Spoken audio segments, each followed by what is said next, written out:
साथ गेस्ट भी जुड़ रहे हैं। मिस्टर सबनविस हमारे साथ हैं इस समय।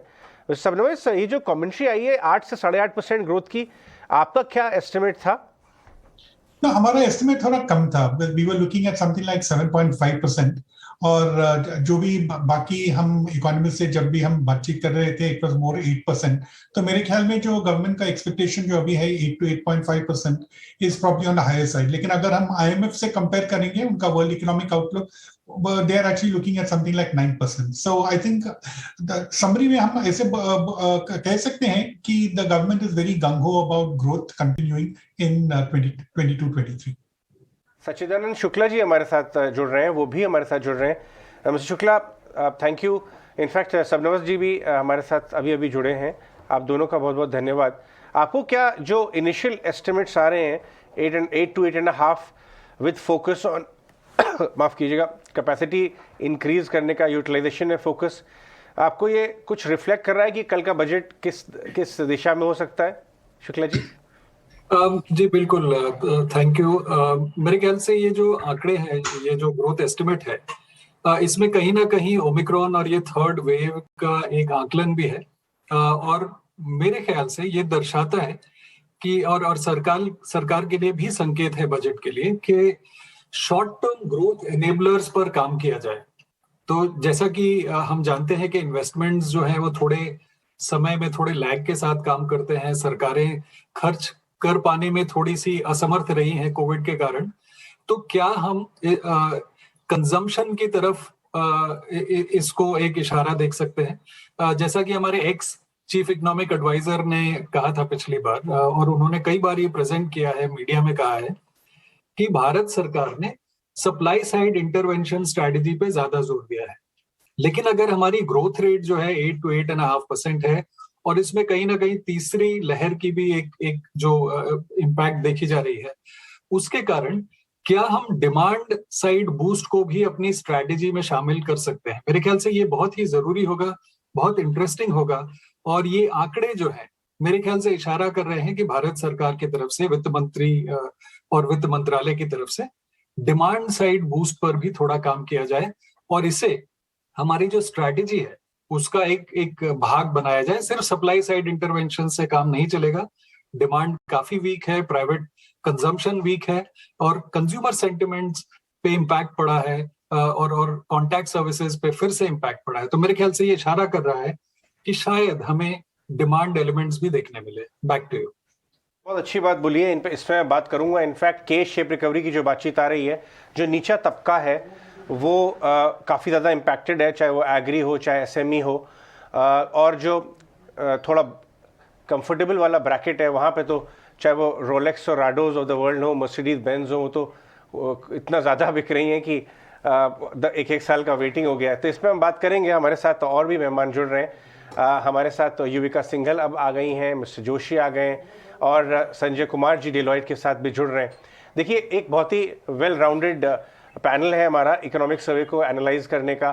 टॉप नॉच इकोनॉमिस्ट्स, बड़े इंडस्ट्रियल ग्रुप्स के रिप्रेजेंटेटिव इकोनॉमिस्ट, डेलॉयट जो देश की टॉप कॉर्पोरेट्स के साथ बहुत क्लोजली काम करती हैं, युविका बहुत ज़्यादा क्लोजली मैक्रो इंडिकेटर्स को रीड करती रहती हैं, हाई फ्रीक्वेंसी इंडिकेटर्स को। सो हमने कोशिश की है कि आपके लिए एक वेल राउंडेड व्यू लेके आए। जोशी जी, आपके पास आता हूँ मैं। जैसे शुक्ला जी बोल रहे थे कि देखिए, ये जो slightly on the softer side type का 8 से 8.5 का एस्टिमेट आया है अगले साल के लिए, इसमें ओमिक्रॉन का इम्पैक्ट भी बिल्ट इन होगा, और चीज़ें अभी ऑन ग्राउंड थोड़ी चैलेंजिंग है, उसी को एड्रेस करना होगा गवर्नमेंट को। आपका क्या व्यू है इस नंबर पे, और FY23 एक्चुअली किधर लैंड अप हो सकता है आपके हिसाब से? देखिए, हमारी करंट फोरकास्ट तो 7.8% की है। जो हम जब बजट मेजर्स आएंगे उसके हिसाब से थोड़ा रिवीजन उसमें करेंगे। जहां तक अगले साल के रिस्क का सवाल है ग्रोथ को, मुझे लगता है 8 साढ़े 8% में अगर रिस्क आप पूछें, बैलेंस नहीं है, ये टिल्टेड डाउनवर्ड्स है। ये ओमिक्रॉन तो होपफुली आई थिंक इस क्वार्टर में खत्म हो जाएगा। That's is what is the expectation is, unless कोई नया वेरिएंट आ जाए। अगले साल के लिए बहुत बड़ा रिस्क है ऑयल प्राइसेस, बिकॉज अगर आपको याद हो 2017-18 के इकोनॉमिक सर्वे में एस्टिमेट किया था कि जब क्रूड ऑयल प्राइसेस $10 पर बैरल से बढ़ते हैं तो जीडीपी 0.2 to 0.3% नीचे आता है। तो क्रूड प्राइसेस कहाँ जाते हैं, वो सस्टेन करते हैं कि नहीं, वो ना जीडीपी के लिए भी खतरा है, करंट अकाउंट डेफिसिट को भी बढ़ाता है और इन्फ्लेशन को भी बढ़ाता है। तो वो मेरे हिसाब से अभी एक मेजर रिस्क उभर के आ रहा है। और दूसरा ये है कि आपकी जो मॉनेटरी पॉलिसी अभी तक सपोर्टिव रही है बहुत ज्यादा, वो शायद उतनी ज्यादा सपोर्टिव आने वाले वित्तीय वर्ष में नहीं रह सकती। तो इसलिए थोड़ा सा डाउनसाइड तो है ग्रोथ को। बाकी तो आई थिंक जैसे जैसे हम नए साल की तरफ बढ़ेंगे वो क्लियर होता जाएगा। और इस समय फोरकास्ट जो है वो बहुत स्टेबल नहीं है, they are also subject to a lot of revision, जैसा कि हमने 2 साल में देखा, और अभी भी अनसर्टेनिटीज हैं। तो इसलिए फोरकास्टिंग जो ग्रोथ नंबर्स हैं वो भी रिवाइज होते रहेंगे। युविका, आप हाई फ्रीक्वेंसी इंडिकेटर्स को बहुत क्लोजली ट्रैक करती हैं। मैं आपका डेटा रीड करता हूं मंथली। हमारे जो दूसरे इकोनॉमिस्ट्स हैं पैनल पे, वो भी इस बात को इंडिकेट करेंगे चीज़ें अभी रिक्वायर करेंगी हेल्प, और ये नंबर जो है ये एक्चुअली नीचे हो सकता है। 7.5-8 की बात कर रहे हैं जोशी जी, और उसमें भी रिस्क बिल्ट इन नहीं है फुली। अभी क्रूड प्राइस या इंपोर्टेड इन्फ्लेशन का रिस्क एक पॉइंट है। ये डेटा पॉइंट्स आपको हाई फ्रीक्वेंसी क्या बता रहे हैं, जो लेटेस्ट रीडिंग्स जो आपने देखी होंगी? अजय, जो लेटेस्ट रीडिंग्स हमें दर्शा रही हैं वो ये है कि जो ओमिक्रॉन का इम्पैक्ट है वो काफी स्ट्रॉन्ग रहा है इकोनॉमी पे। तो हमारा एक डार्ट इंडेक्स है जो हम वीकली बेसिस पे ट्रैक करते हैं। ये डार्ट इंडेक्स ओमिक्रॉन हिट होने से पहले कम से करीब 18% प्री पैंडेमिक लेवल जो हमारा बेसलाइन था उससे ऊपर था। बट जब ओमिक्रॉन हिट हुआ इन अ वेरी शॉर्ट स्पैन, 2-3 हफ्ते के दौर में ये वापस 100 के लेवल पे आ गया। तो इसका मतलब ये है कि ओमिक्रॉन का इम्पैक्ट तो आया है, वो बहुत तेजी से आया है, पर इसके बाद रिकवरी भी उतनी ही तेजी से होने वाली है। हमने जो लॉकडाउन्स देखे हैं वो काफी ज्यादा चिजल्ड रहे हैं एट द स्टेट लेवल। वो लॉकडाउन्स लगे भी तेजी से और वो ईज आउट भी हो रहे हैं। Metros Delhi, Bombay are leading that cause, और वो ईज आउट भी काफी तेजी स्पीड से हो रहे हैं। तो जहां तक ओमिक्रॉन का इम्पैक्ट है वो इसी क्वार्टर में सीमित रहेगा। जहां तक नेक्स्ट ईयर के ग्रोथ की बात है तो हम खुद एक आंकड़ा 7.5% का आंकड़े के साथ काम कर रहे हैं, जो हमें लगता है एक फेयर नंबर है। Given next year, while there could be some rollover of demand from Q4 to next year Q1, but उसके अलावा जैसे जोशी सर भी बोल रहे थे कि एक क्रूड ऑयल का रिस्क बना हुआ है इकोनॉमी पर। इसके अलावा हमें ऑल्सो देखना है कि ग्लोबली क्या हो रहा है। ग्लोबली यूएस इकोनॉमी की जो स्पीड ऑफ मोमेंटम है वो कम हो रही है। फेड इंक्रीमेंटली ज्यादा हॉकिश साउंड कर रहा है। तो ये फैक्टर्स ग्लोबली जो हमने जिस तादाद से एक्सपोर्ट ग्रोथ देखा इस साल, शायद नेक्स्ट ईयर हमें उस काइंड ऑफ सपोर्ट ना मिल पाए एक्सपोर्ट फ्रंट पे भी। तो ये 2 फैक्टर्स रहेंगे जो हमारी ग्रोथ को नीचे ला सकते हैं। बट हैविंग सेड सो, एक roll over of pent up demand और some kind of green shoots जो हम केपेक्स साइकिल में देख सकते हैं next year, these will be the positive factors. तो दोनों को बैलेंस करते हुए the upside and the downside risk, I think 7.5% का ग्रोथ हम नेक्स्ट ईयर के लिए अभी अनुमान लगा रहे हैं। अच्छे एलिमेंट्स जो कमेंट्री में नज़र आ रहे हैं वो है गवर्नमेंट के पास कैपेसिटी यूटिलाइजेशन को बूस्ट करने का और कैपेक्स को बूस्ट करने की गुंजाइश है, और दूसरा ये कि बैंकिंग सेक्टर की काफ़ी अच्छी हालत है, चीज़ें काफ़ी स्टेबल हैं। संजय कुमार जी के पास जाऊंगा। संजय जी, आप तो दोनों साइड में काम कर चुके हैं, अर्लियर गवर्नमेंट में और अब of course top corporates country के। सबसे पहले ये बताइए कि जब आप अपने अक्रॉस द सेक्टर सारे क्लाइंट से बातचीत कर रहे हैं तो आपको किस तरह का एक फीडबैक आ रहा है? What are they telling you जब आप बात करते हैं फाइनेंशियल, स्पेशली विजिबिलिटी का, उनका आउटलुक कैसा नजर आ रहा है? क्योंकि ये एक बहुत अच्छा रिफ्लेक्शन होगा इसको अगर हम ये आपसे डेटा पॉइंट ले सकें जिस तरह कमेंट्री इकोनॉमिक सर्वे में आ रही है। देखिए, बिजनेस कॉन्फिडेंस तो अभी हाई है, बट थोड़ा सा हेडविंड्स तो जरूर है। कंजम्पशन अभी इस वक्त लो है और कैपेक्स की खर्च करने की बहुत सख्त जरूरत है और इनको स्पीड अप करने की भी बहुत जरूरत है। और आजकल में जो न्यूज में आया है कि जो अभी तक भारत सरकार ने 5.5 लाख करोड़ का जो आवंटन किया था इंफ्रास्ट्रक्चर पर खर्च करने का, उसमें सिर्फ 3-3.5 करोड़ ही खर्च हो पाया। वो थोड़ा सा, वो काफी कम है और इसको बढ़ाने की बहुत सख्त जरूरत है। तो बजट में और इकोनॉमिक सर्वे में हमेशा बहुत तालमेल हो, ऐसा कोई मतलब हमेशा नहीं देखा गया है। लेकिन जो हमारे बिजनेस है उनको लग रहा है कि बजट में सरकार जो पहले काम हो चुका है पिछले साल में उसको स्ट्रेंथन करने की कोशिश करेगी, उसको आगे ले जाने की कोशिश करेगी, और जो कुछ चीज जो सेक्टर कुछ लोग कह रहे हैं जैसे एमएसएमई सेक्टर कुछ पीछे रह गया, उनको आगे बढ़ाने की जरूरत है। उनको किस तरह से उनको आगे बढ़ाया जाएगा ये सब देखने वाली बात होगी। लेकिन इन जनरल तो अगर आप देखिए 2000 में जब हम लोग 2 साल पहले जिस स्थिति में थे और जो अभी की स्थिति है उसमें काफी अंतर हो गया है। और इस वक्त जो एक हमारे पास जो सप्लाई कॉन्स्ट्रेंट्स जो पहले पैंडेमिक के पहले वाला पीरियड अगर आप देखें तो सप्लाई कॉन्स्ट्रेंट्स काफी था, और इसको अभी आगे बढ़ाने की कोशिश की जा रही है। डिमांड इस वक्त थोड़ा सा म्यूटेड है, उसको बजट के में देखना पड़ेगा कि कैसे सरकार आगे ले जाती है। तो ये एक एस्पेक्ट है। दूसरा और ये होगा जैसा युविका जी ने भी बोला कि एक्सपोर्ट्स में जो ग्रोथ इस वक्त दिखा है वो रहेगा या उसमें हेडविंड्स आएंगे, ये थोड़ा सा अनसेटल करेगा। बट उसको अगर हम अपना लॉजिस्टिक्स कॉस्ट और जो कंपनीज चाह रही हैं कि कमोडिटीज कॉस्ट और इन सबको जो किसी तरह से अपने कॉस्ट ऑफ प्रोडक्शन को कम करें तो और कुछ और प्रॉफिट लाएं, तो ताकि जो इन्वेस्टेबल सरप्लस उसको इन्वेस्ट कर सकें। इस वक्त तो कैपेक्स में बहुत खर्च नहीं हुआ है कंपनीज का। कैपेसिटी यूटिलाइजेशन 70% से ऊपर काफी लोगों का से 80% काफी लोगों का हो चुका है। तो स्टेज एकदम सेट है और इसको आगे बढ़ाने की सख्त जरूरत है। बिल्कुल। Sabnavis ji, good afternoon. Mansi this side, जिस तरह से हम देख रहे हैं इकोनॉमिक सर्वे के फ्लैशेस जैसे हमारे सामने आए, सबसे पहले जो है क्षमता विस्तार पर फोकस देखने को मिला था, साथ ही एग्रीकल्चरल ग्रोथ और इंडस्ट्रियल ग्रोथ के पर्सपेक्ट्स जो आते हुए दिखे हैं। FY22 3.9% एग्रीकल्चरल ग्रोथ, साथ ही इंडस्ट्रियल ग्रोथ 11.8%। सेक्टर स्पेसिफिक काफ़ी हम फोकस कर रहे हैं। इंडस्ट्रियल ग्रोथ और एग्रीकल्चरल ग्रोथ को अगर देखें तो किस तरह की सिचुएशन आपको लगती है, और इस आंकड़े के मुताबिक कल स्थिति कैसी लग रही है?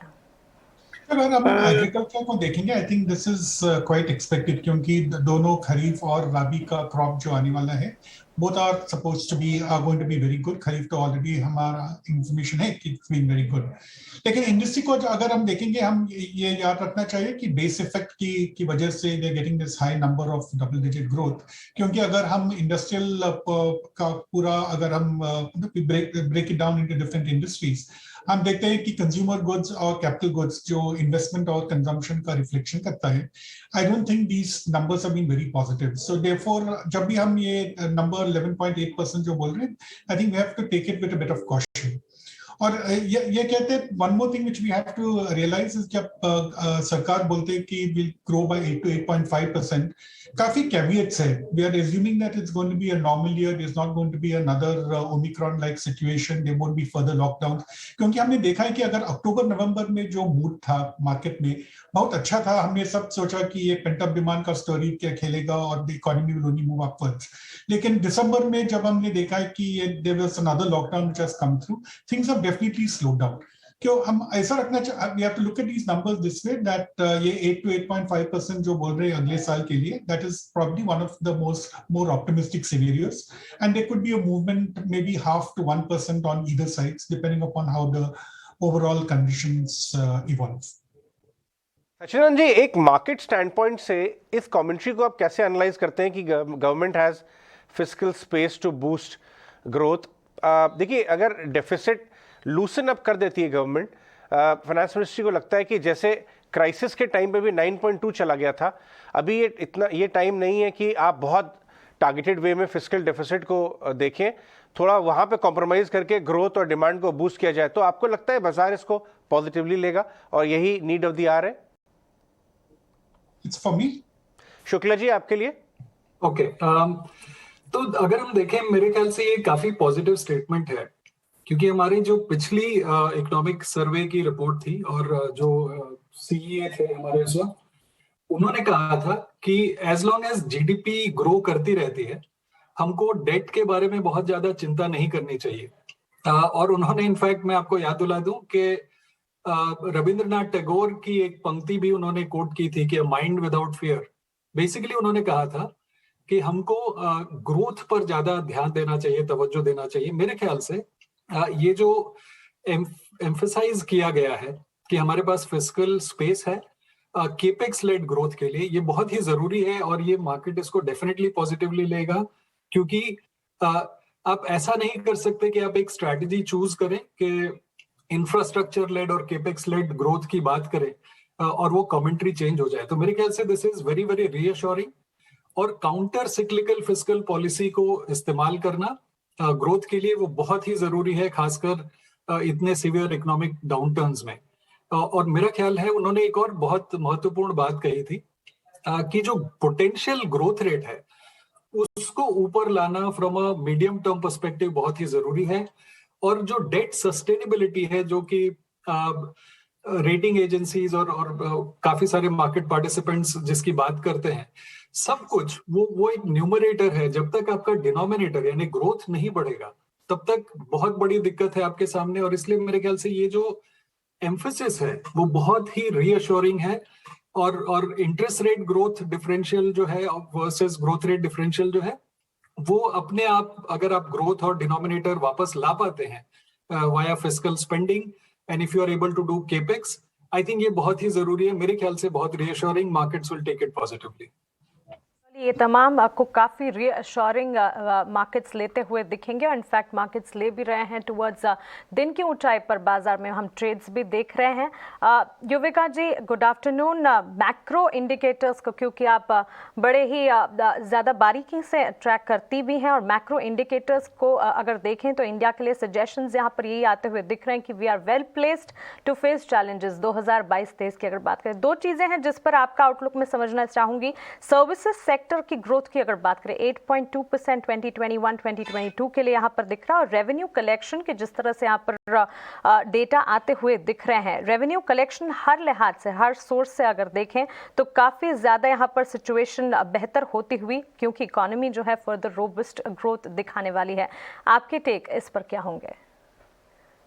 देखिए, जहां तक कलेक्शंस की बात है, रेवेन्यू कलेक्शंस की, तो दिस ईयर तो हमारा जो रिकॉर्ड रहा वो ऑलमोस्ट बम्पर रहा। 30% ग्रोथ हमने कलेक्शंस में देखी है। बट हमें लगता है नेक्स्ट ईयर में ये नंबर काफी हद तक नॉर्मलाइज होगा। हम हाई सिंगल डिजिट की अनुमान लगाए हैं बजट से कि close to about 9% growth budget होगी।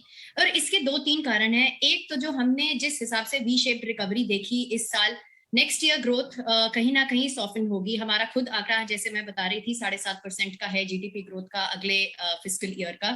दूसरा, जो फॉर्मलाइजेशन और कंसोलिडेशन हमने देखी इकोनॉमी में, जो इम्पैक्ट पैंडेमिक का था, जहां कॉर्पोरेट्स को बहुत ज्यादा मार्केट शेयर ग्रैब करने की अपॉर्चुनिटी मिली, एमएसएमईज काफी हद तक साइडलाइन हुए, इनफॉर्मल सेक्टर काफी हद तक साइडलाइन हुआ।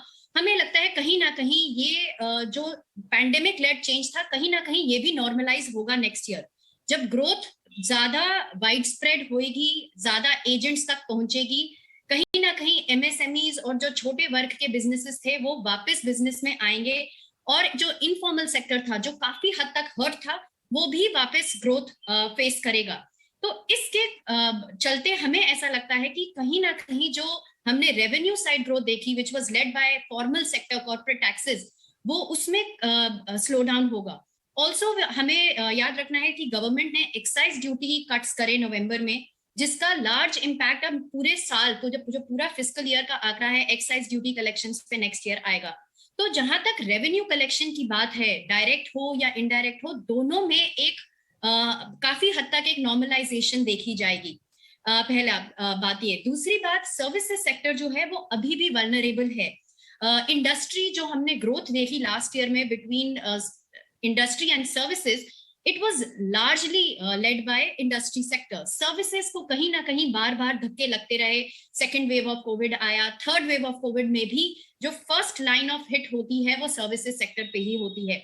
और हमारे व्यूअर्स के लिए बताना चाहूंगी कि सर्विसेज ऑलमोस्ट 60% हमारा GDP, it accounts for 60% of GDP. और एक लार्ज नंबर ऑफ वर्कफोर्स जुड़ी हुई है सर्विसेज सेक्टर से, बोथ फॉर्मल एंड इनफॉर्मल।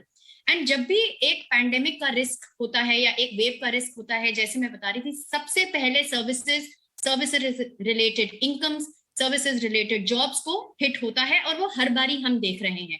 और इसके चलते जो कंजम्पशन ग्रोथ है वो भी कहीं ना कहीं सर्विसेज लेड जो इनकम्स हैं वो नहीं उस स्तर तक पहुंच पा रही जो हमने प्री पैंडेमिक लेवल पे देखा। और तो अनुमान यही लगाया जा रहा है कि अगर नेक्स्ट ईयर ऐसी कोई वेव, स्ट्रॉन्ग वेव नहीं देखी जाएगी और हमारा जो इकोनॉमी है वो बैलेंस्ड, बोथ इंडस्ट्री और सर्विसेज साथ आके एक स्पीड से पुश करेंगे तो ग्रोथ शायद बेटर लग सके। बट अगेन बहुत सारे रिस्क हैं फ्रॉम द पैंडेमिक साइड अभी, और सर्विसेज किस तरीके से उछाल देखेगा वो अभी कहना थोड़ा सा मुश्किल है। मिस्टर सबनवीस, जो एग्री ग्रोथ दिख रही है 3.9%, वो काफ़ी लोअर एंड पे है। इनफैक्ट हम जब बहुत सारी कंपनीज से बात करते हैं यहाँ ET Now स्वदेश पे और ET Now पे, जो एग्री सेक्टर में ज़्यादा बिजनेस और कारोबार करती है, वो भी बता रहे हैं कि demand on the lower side है। उसको बूस्ट करने का क्या आपको लगता है स्कोप है, और किस तरह के स्टेप्स उठाए जा सकते हैं कि वहाँ पे पैसा पहुँच सके और वहाँ डिमांड आए? आई थिंक सबसे इम्पोर्टेंट एंड आई थिंक ये बजट के दायरे में भी आता है कि जो rural side of the economy है उसको जो वेलफेयर स्पेंडिंग है उसको बरकरार रखें। ये हमने पिछले साल 2 साल में भी देखा कि पैंडेमिक के दौरान गवर्नमेंट ने काफी बढ़ चढ़कर सोशल वेलफेयर स्पेंडिंग पे फोकस किया, और ये एक कड़ी है जो कंटिन्यू रहनी चाहिए इस बजट में भी, चाहे वो नरेगा के थ्रू हो, हेल्थ केयर स्पेंडिंग के थ्रू हो, एजुकेशन, ये बरकरार रहना चाहिए। और इसी के इसी को फोकस करते हुए जो सपोर्ट एग्रीकल्चर को मिलनी चाहिए, चाहे वो फार्मर स्कीम के हो, PM किसान निधि स्कीम है जो काफी डायरेक्ट इनकम सपोर्ट स्कीम है, उसको कंटिन्यू रख के या उसको किसी तरीके से बोल्स्टर करके। मिस्टर सबनवीस, आपका क्या व्यू है इस सवाल पे, जो एनीमिक ग्रोथ दिख रही है एग्री साइड पे, और उसको कैसे बूस्ट किया जा सकता है? अगर हम देखेंगे कि ये जो ग्रीन रेवोल्यूशन हुआ था 1970s में, I think after that we have not really seen any revolution in agriculture. तो प्रॉब्लम यही है कि जो भी ग्रोथ रेट है 3 to 4% is what is been the average growth rate, और अगर हम इसको एडवांस करना चाहिए, I think there has to be another revolution which has to come through where productivity actually improves.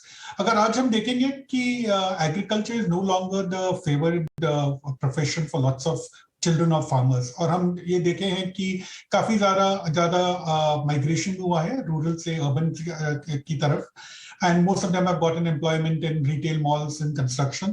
So agriculture needs to be made more attractive. और ये problem यही है कि जब भी मानसून बारिश ठीक होता है तो then the crop is good.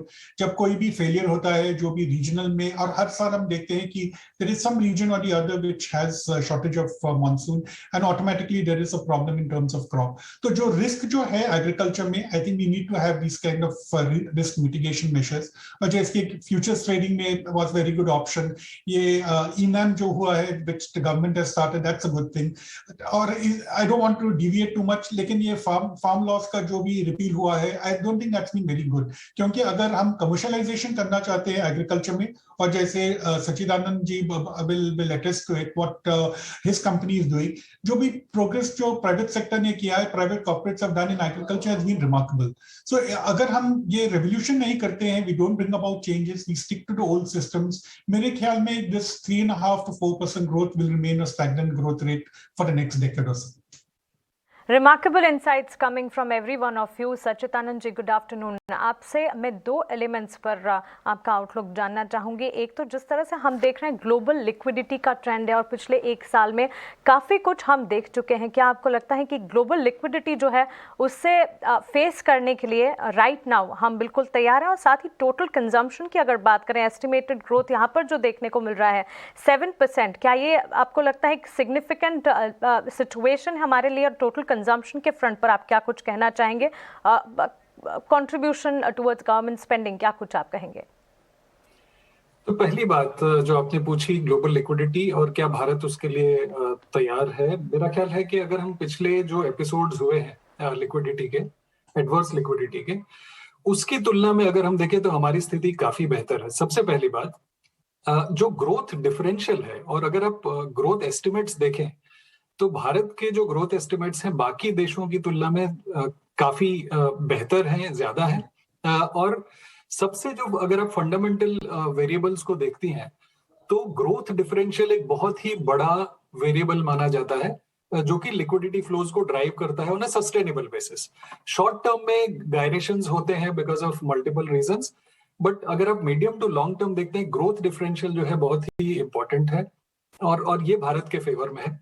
दूसरी बात, हम अगर आप देखें हर कोई जो बात कर रहा है, पिछली बार 2013 में जब टेपर टैंट्रम हुआ था उस वक्त हमारी इन्फ्लेशन दर डबल डिजिट्स में थी।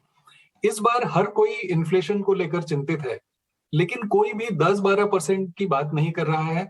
हम चिंतित हैं कि 6% के आसपास या 6-7% के आसपास हमारी जो इन्फ्लेशन दर रहेगी।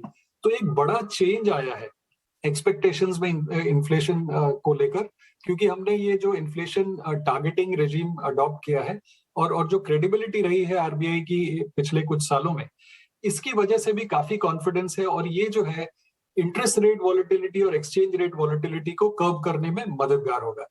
तीसरी चीज जो है कि हमारे पास जो फॉरेन एक्सचेंज रिजर्व्स हैं फिलहाल वो काफी है किसी भी शॉर्ट टर्म एपिसोड को बर्दाश्त करने के लिए या उससे उबरने के लिए। दूसरा क्वेश्चन आपने पूछा कि कंजम्पशन को लेकर डेफिनेटली एक चिंता है। मैं आपको याद दिलाऊं कि प्री पैंडेमिक भी, जब पैंडेमिक ने हिट किया उसके पहले भी हमारा जो डिमांड साइड था इक्वेशन वो काफी वीक रहा है और मुझे लगता है कि हमने एक कॉन्शियस स्ट्रैटेजी अडॉप्ट की है ड्यूरिंग पैंडेमिक कि हम सप्लाई साइड इंटरवेंशंस के ऊपर ज्यादा तवज्जो देंगे। मेरा ख्याल है 2 साल से हम ये देख रहे हैं कि ये पैंडेमिक जो है अभी भी एक बड़ी पहेली बना हुआ है और ये बार बार अलग अलग वेव्स के रूप में आता है और जैसा कि युविका जी ने भी कहा कि इससे कॉन्टैक्ट सर्विसेज पे, कंज्यूमर सेंटिमेंट्स पे गहरा असर होता है। तो मुझे लगता है कि अब वक्त आ गया है और सरकार ने भी ये कहा है कि उनके पास फिस्कल स्पेस है। मेरा ख्याल है थोड़ा तवज्जो देना होगा डिमांड साइड के लिए भी और कंजम्पशन वीकनेस को दूर करने के लिए शॉर्ट टर्म में कुछ मेजर्स लेने बहुत जरूरी हैं। थोड़े पैसे, मोर मनी इनटू पॉकेट्स, इस तरह का कुछ करना होगा सरकार को। अर्बन मनरेगा की बात चल रही है, मैं नहीं जानता कि सरकार ये कैसे करना चाहती है या करेगी, पर कुछ तरीके हैं जिससे कि हम डिमांड को एक शॉर्ट टर्म स्टिमुलस दे सकते हैं और ये बहुत जरूरी है क्योंकि केपेक्स जो है वो काफी लैग से इम्पैक्ट करता है। तो इवन दो हमारी स्ट्रैटेजी रही है कि will borrow and spend on infrastructure, but capacity utilisation levels अभी भी वीक हैं और केपेक्स जो है प्राइवेट केपेक्स तुरंत हम 12, 6 या 18 महीनों में एक्सपेक्ट नहीं कर सकते हैं बड़े बड़े पैमाने पे। इन 12 से 18 महीनों के लिए सरकार को डिमांड के लिए, कंजम्पशन के लिए कुछ उपाय करने होंगे और मेरा ख्याल है ये सही वक्त है। Back to you. कमेंट्री आई है बहुत इंटरेस्टिंग, आप सबके लिए मैं बताना चाहूँगा कि गवर्नमेंट बोल रहे हैं कि नेक्स्ट 10 इयर्स काफ़ी बड़ा कैपेक्स होगा रेलवे सेक्टर में और बहुत स्कोप दिख रहा है। हमने ईटी नाउ स्वदेश पे कुछ दिन पहले एक बड़ी एक्सक्लूसिव ब्रेक की कि रेलवे बजट जो अब ओवरऑल बजट का पार्ट हो गया है उसमें एक बहुत इंटीग्रेटेड बड़ा रिवाइवल पैकेज, एकदम रिजुविनेशन पैकेज, बिग कैपेक्स, वो एक आने का अनुमान है हमारे हिसाब से। ये एक स्पेस है जो बहुत ज़्यादा हेडलाइंस नहीं ग्रैब कर पाता जोशी जी, बट अगर रेलवे रिलेटेड बड़ा कैपेक्स अनाउंस होगा तो ओवरऑल आपको लगता है कि इसका इम्पैक्ट आएगा? ऑब्वियसली आई मीन कोई भी कैपेक्स का इम्पैक्ट आएगा, पर जो कैपेक्स ज्यादा जॉब्स जनरेट करता है वो होता है कंस्ट्रक्शन सेक्टर में या जनरल इंफ्रास्ट्रक्चर में। तो ये कितना एम्प्लॉयमेंट को मदद करेगा ये मुझे मालूम नहीं, पर रेलवेज को एफिशिएंट जरूर बनाएगा ये कैपेक्स। तो आई थिंक तो आप डिपेंड करता है आप किस चीज की तरफ देख रहे हैं। अगर आप एम्प्लॉयमेंट जनरेशन की तरफ देख रहे हैं तो आपको एम्प्लॉयमेंट जनरेटिंग कैपेक्स की तरफ फोकस करना पड़ेगा, उसमें सबसे ज्यादा कंस्ट्रक्शन सेक्टर है। ऑलराइट, तो क्लियरली यहाँ पर बेहद ज़रूरी जानकारी, इकोनॉमिक सर्वे का हर अपडेट हम आप तक पहुँचा रहे हैं और दिग्गजों का पैनल हमारे साथ जुड़ा है और आगे भी जितने अपडेट्स आते हुए दिखेंगे बिल्कुल आप तक पहुँचाए जाएंगे। फिलहाल अब देखिए, बजट से पहले इकोनॉमिक सर्वे पेश होता हुआ दिखा, इसकी बारीकियाँ सिर्फ और सिर्फ ईटी नाउ स्वदेश पर आप देख रहे हैं। मार्केट एक बार देख लीजिए, यहाँ पर बजट से ठीक पहले तेजी